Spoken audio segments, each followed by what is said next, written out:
Please subscribe.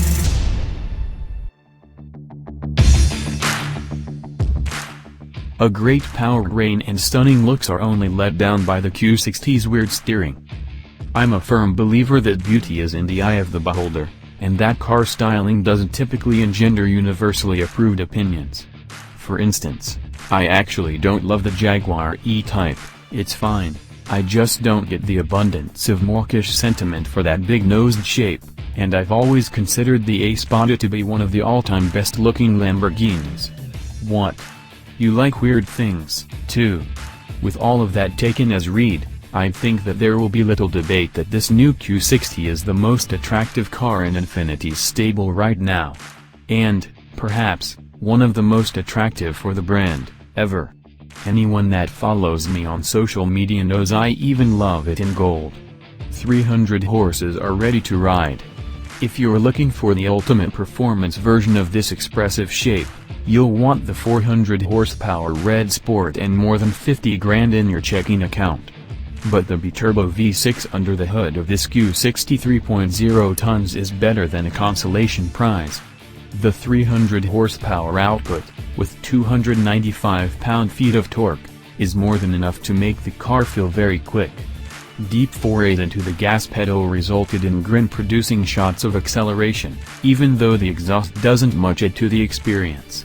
If there's a turbo-laggy spot in the rev range, I couldn't find it.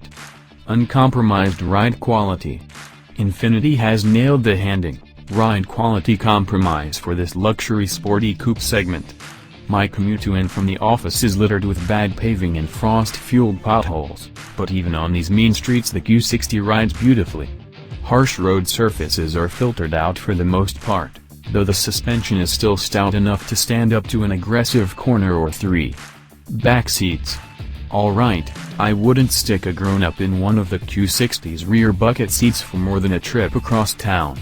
But I did manage to get myself and 3 other adults to a dinner party without breaking any kneecaps.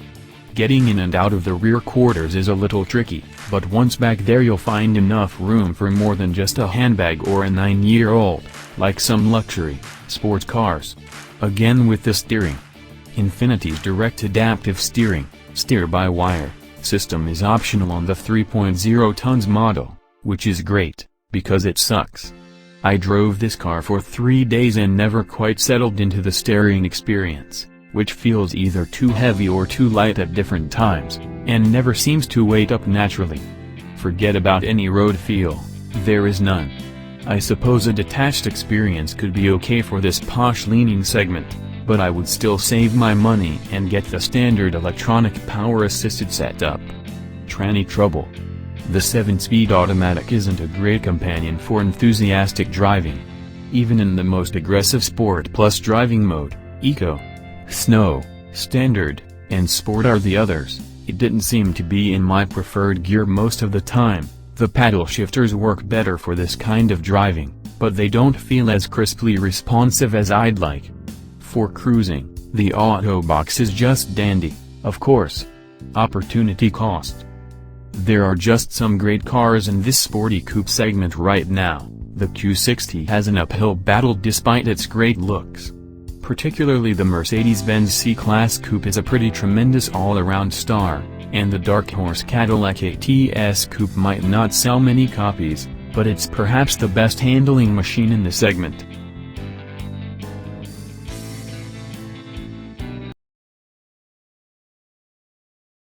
Please subscribe.